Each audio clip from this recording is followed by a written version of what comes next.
सभी से निवेदन एक बार जोरदार ताली के साथ होनी चाहिए। भगवान जी के दरबार में बैठे हैं, एक बार जोरदार ताली बजनी चाहिए। बिल्कुल एक शब्द आप सभी के लिए कहना चाहूँगा कि हंसते रहिए मुस्कुराते रहिए, हंसते रहिए मुस्कुराते रहिए। कहने की जरूरत मत पड़े साथियों, थोड़ी थोड़ी तालियां बजाते रहिए, थोड़ी थोड़ी तालियां बजाते रहिए। रानी संगीला बोला शबला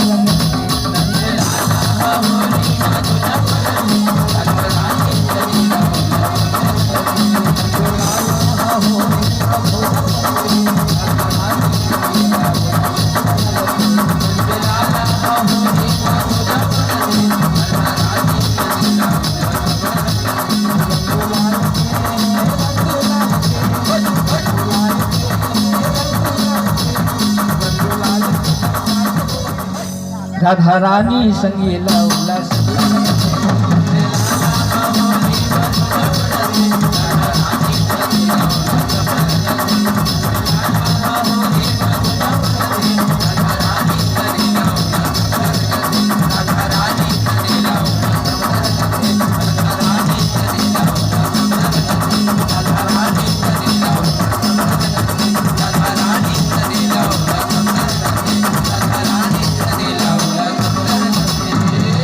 राधा रानी संगीला बोला सबला रंग के